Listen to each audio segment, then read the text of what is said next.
Assalamualaikum warahmatullahi wabarakatuh. Bismillah walhamdulillah wassalatu wassalamu ala rasulillah wala hawla wala quwwata illa billah. Alhamdulillah rabbil alamin. Ibu-ibu jemaah pengajian Nur Hidayah, pagi hari ini kita bisa berjumpa meskipun lewat dunia maya karena keadaan masih ada corona. Bagaimana lagi, semoga-moga perjumpaan kita pagi hari ini tetap dinilai sebagai ibadah di sisi Allah Subhanahu wa taala. Salawat dan salam semoga tercurah bagi Nabi Muhammad SAW, keluarga beliau, sahabat beliau, dan siapapun yang bersyarat beliau. Biasanya jamaah Nur Hidayah tiap pekan ketiga hari Rabu dari bulan Syawal kita mengadakan syawalan di rumah Umi Nur. Tapi karena keadaan bahkan sekarang Umi Nur juga masih ada di Jakarta, maka kita terhalang untuk bisa berjumpa di dunia nyata, hanya bisa berjumpa di dunia maya. Ibu-ibu rahmatullah, biasanya dalam agenda raya itu ada dua. Pertama itu minta maaf, dan yang kedua itu memaafkan. Minta maaf itu kebutuhannya satu, yaitu kita merendahkan hati kita mengakui kesalahan kita, dan kita berjanji untuk tidak mengulangi kesalahan kita tersebut. Meskipun hanya begitu, tapi ternyata banyak orang yang tidak bisa. Mengapa? Karena egonya. Dia merasa benar, bahkan mungkin merasa selalu benar, di matanya orang lain salah. Dan ini salah. Inilah yang diwariskan iblis dulu ketika oleh Allah diusir dari surga. Dia tidak pernah menyadari dirinya salah. Dia mempersalahkan Nabi Adam sehingga dia minta untuk dipanjangkan umurnya agar bisa mengganggu Nabi Adam dan keturunannya. Dia menganggap bahwasanya dia keluar dari surga atau dikeluarkan dari surga itu murni karena kesalahan Nabi Adam, padahal itu karena kesalahan dirinya sendiri. Yang kedua, memaafkan. Ibu-ibu rahmatullah, sering orang itu curhat, gimana ya, dia sudah minta maaf pada saya, tapi berat hati ini untuk memaafkannya. Berat, kesalahannya terlalu besar, atau luka yang diakibatkan ucapannya betul-betul menyakiti hati dan perasaan. Ibu-ibu rahmatullah, memang kita itu hidup bersama dengan manusia, bukan bersama malaikat. Dan kita hidup di dunia, bukan di akhirat. Artinya manusia itu adalah makhluk yang punya probabilitas salah tinggi. Sebagaimana sabda Nabi SAW, al-insanu mahallul khata' wa nisyan. Manusia itu tempatnya salah dan lupa. Itulah manusia. Kita punya anak, kita punya tetangga, kita punya orang tua, kita punya saudara. Itu semua punya probabilitas salah. Bahkan kita juga punya probabilitas salah. Mungkin sekali salah.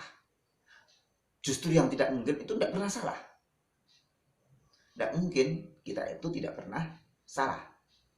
Tidak mungkin saya itu tidak pernah salah. Karena apa? Karena selain Nabi itu tidak maksum. Kemungkinan salah itu ada. Untuk apa? Untuk Allah menghamparkan ampunannya pada hamba-hambanya. Untuk apa? Untuk kita bisa saling memaafkan dengan sesama kita. Ibu rahmatullah, ketika orang lain bersalah kepada kita, maka satu, kita harus mengingat kita pun punya dosa, kita punya salah, dan kita berharap agar Allah Subhanahu wa ta'ala memaafkan kesalahan-kesalahan kita, agar Allah Subhanahu wa ta'ala memaafkan dosa-dosa kita. Kita kadangkala kesal ketika kita nelpon orang tidak diangkat, padahal orang tidak punya HP, atau HP-nya mati, atau kuotanya habis, atau sedang sibuk, atau sedang sholat. Maka kita pun harus ingat juga, kadang-kadang kita itu ditelepon oleh suara muadzin di masjid, kita reject, kita tunda. Nah, itu begitulah. Jika kita merasa kita butuh ampunan Allah Subhanahu wa taala dan Allah akan memberikan ampunan pada orang yang punya jiwa pemaaf, maka insya Allah kita akan mudah untuk memaafkan orang lain. Hati kita tidak nyesek ketika orang lain berbuat salah. Yang kedua, ada orang minta maaf pada kita berat untuk memaafkannya. Mengapa? Karena kesalahan dia menurut kita terlalu besar. Pertanyaannya, apakah kita juga tidak punya kesalahan yang besar? Kita pun punya kesalahan yang besar, cuman kita sering tidak menyadari. Dan orang yang berbuat salah besar pada kita itu mungkin saat itu dia juga tidak menyadari bahwa itu salah. Orang bergurau, kata-kata sering menyakiti hati, dia tidak sadar setelah kita sakit hati. Mungkin di waktu yang lain kita yang bergurau, orang lain sakit hati, kita yang tidak sadar. Seperti itulah. Maka hamparkan toleransi bahwa mungkin dia tidak tahu, bahwa mungkin dia tidak sadar bahwa kata-kata itu menyakiti hati saya, bahwa perbuatan itu tidak enak untuk saya. Kemudian husnudzonlah, berbaik sangka pada orang lain. Berbaik sangka, jangan berburuk sangka. Saya melihat ada orang ngebut naik mobil, mungkin emosi kita ingin melempar dengan batu, tapi cobalah berbaik sangka. Mungkin itu mobil membawa pasien untuk segera ke rumah sakit sehingga dia harus kencang. Kalau tidak kencang, keburu mati. Atau mungkin kita berpikir itu supirnya keburu mau sholat sedangkan pakainya kena najis, maka dia harus cepat pulang. Kita bikin probabilitas kemungkinan yang positif itu jumlahnya 70. Bisa enggak? Enggak bisa. Wow, mungkin ya saya terlalu suudzon gitu aja. Karena kadang-kala kita itu enggak tahu problema orang, masalah orang. Kadang-kala ada orang ngomong, ada orang utang sama saya, kok enggak nyaur yo, apa lupa yo. Ya kalau kita berat kita tagih. Kalau kamu berbaik sangka, mungkin dia memang belum punya uang, atau mungkin Allah akan memberi saya ganti yang lain. Penting untuk kita memiliki pikiran-pikiran, dugaan-dugaan yang baik pada orang lain, sehingga kita mudah untuk memaafkan kesalahannya, memaafkan uzurnya. Kalau tidak, sulit kita. Ibu-ibu rahimahullah. Baik. Di masa corona ini, saya juga ingin menyampaikan tentang bagaimana kita melihat. Kita sering jalan-jalan, ada biskuit, ada roti dijual di bawah standar.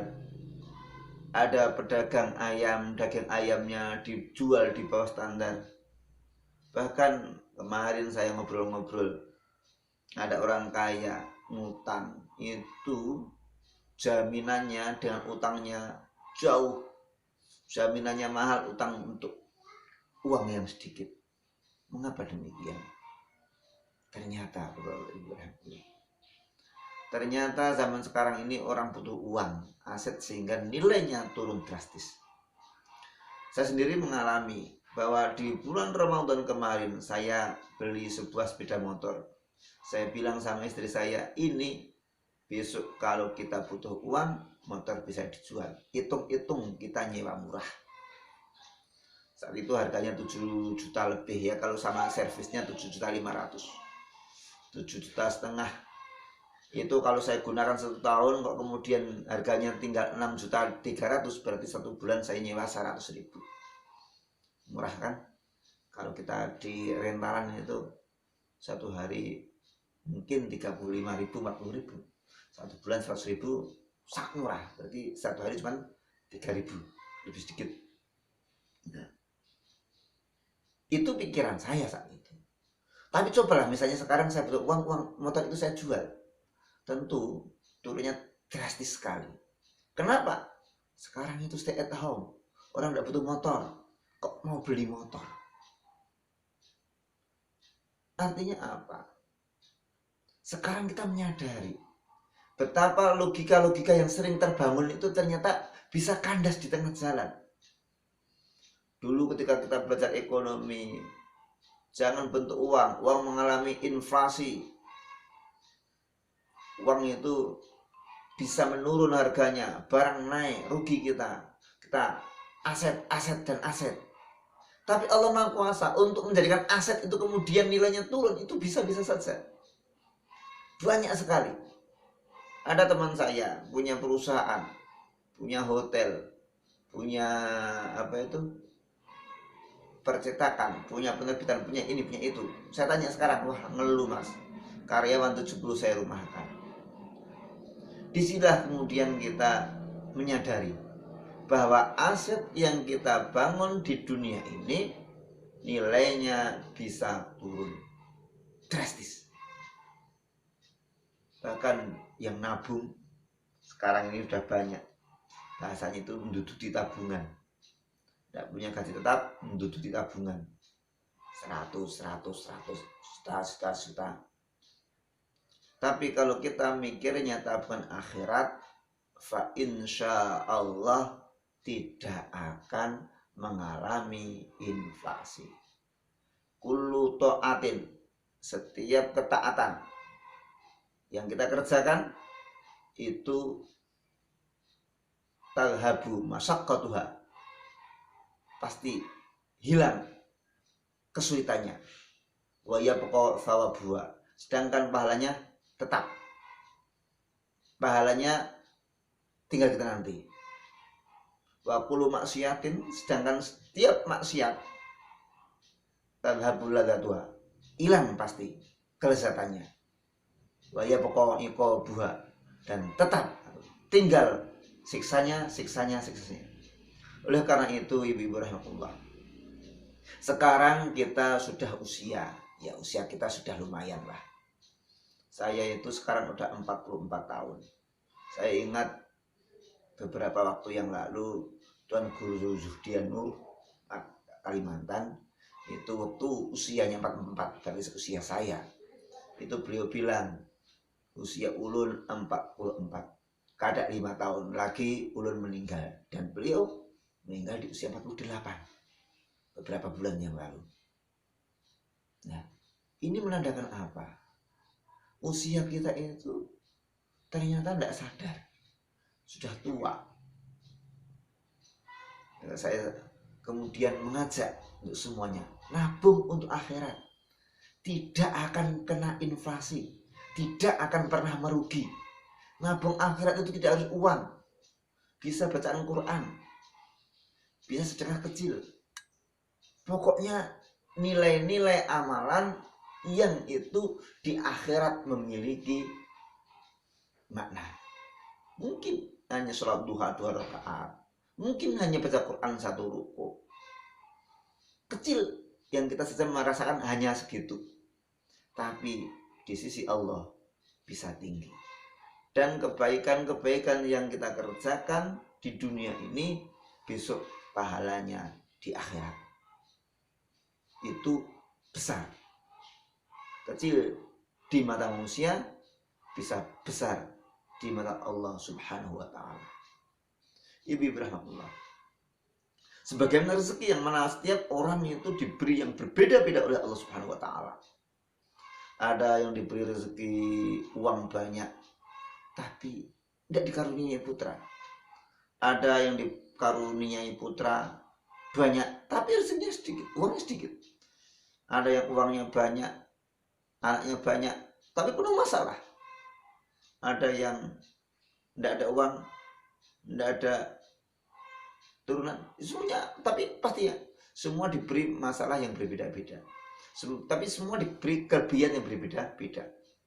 Saya melihat ada orang anaknya banyak, ekonominya pas-pasan, tapi anaknya semua berbakti kepada ibunya, anaknya semuanya menyenangkan. Saya punya seorang bude dulu almarhumah mengatakan gini, olah le mbok mugde iki pancen randi bondo ning alhamdulillah diparingi anak-anak sing do gemati. Sementara saya juga mendapatkan orang yang hartanya banyak tapi mengeluhkan anaknya, mengeluhkan anaknya. Masing-masing diberi kelebihan yang berbeda satu dengan yang lainnya. Pun dalam ibadah, kita itu diberi kelebihan yang berbeda-beda oleh Allah Subhanahu wa Ta'ala. Jangan berkecil hati, maksimalkan potensi. Ada yang ngeluh, Ustadz, saya itu kok kalau baca Quran nggak bisa lama ya, baru 1 juz keringgingan, kaki itu rasanya sulit bergerak. Mungkin 1 juz nggak apa-apa, itu udah bagus. Mungkin ibu punya kelebihan lain untuk sedekah atau kelebihan lain lagi, ibu lebih tahu. Ada lagi yang bilang, Ustaz, saya itu tidak punya uang, ingin saya itu nyumbang, tapi apalah daya, uang tiada. Tidak apa-apa, keinginan untuk nyumbang itu sudah pahala. Man hamma bihasanatin, barang siapa ingin berbuat baik, dia tidak bisa melakukannya, Allah kasih kebaikan yang sempurna. Minimal punya ingin lah, pengen kali HP, kasih minimal itu. Ada lagi orang bilang, saya itu mau amal di masjid, uang tidak punya, mau amal ilmu tidak ada. Saya kalau suruh baca Quran juga tidak lancar. Bacalah Quran semampu Anda, Pak, Mas. Kerjakan amal yang lain, mungkin bersihkan masjidnya, ngepel masjidnya, jadi hamba Allah, jadi budak Allah, bersihkan rumah Allah. Itu nanti di akhirat pahalanya besar. Maka gunakan potensi-potensi yang ada dalam diri kita yang Allah telah anugerahkan pada kita. Syukuri dengan apa? Manfaatkan sebaik-baiknya di jalan Allah. Apa yang diberikan Allah? Yang diberikan Allah itu harta. Gunakan harta. Tidak ada harta. Allah kasih saya itu cuma modal tenaga. Gunakan tenaga. Fa insya Allah nanti akan besar nilainya di sisi Allah Subhanahu wa Ta'ala. Besar pahalanya. Jangan pernah berkecil hati dan jangan pernah menilai kecil amal perbuatan yang dikerjakan oleh orang lain. Nggak mingono aku iso.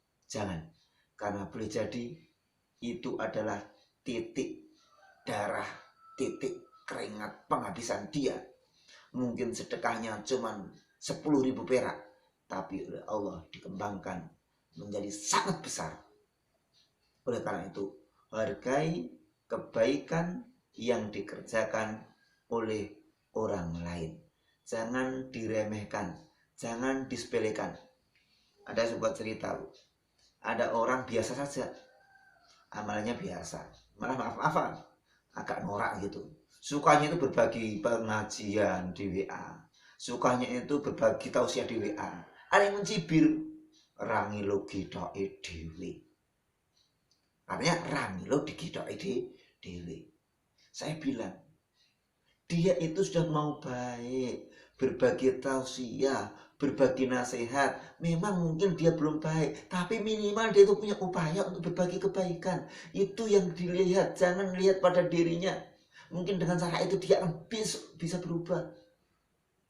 Coba bandingkan kalau yang dia bagikan itu lagu koplo, video porno, apa tidak lebih merusak? Dia udah berbuat baik, kamu komentari. Gimana kalau dia berbuat buruk? Oleh karena itu, bersihkan hati kita, bersihkan jiwa kita dari pikiran-pikiran negatif, dari sangkaan-sangkaan negatif pada orang lain.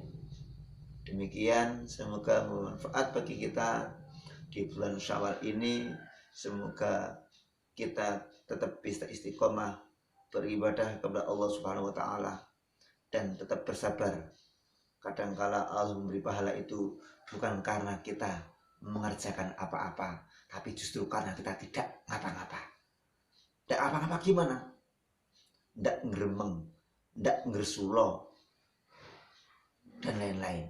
Ada corona, ada apa, tidak kakean sambat. Itu namanya nggak apa-apa. Terima dengan sabar, sabar dan sabar. Sesungguhnya orang yang bersabar itu pahalanya bi ghairi hisab.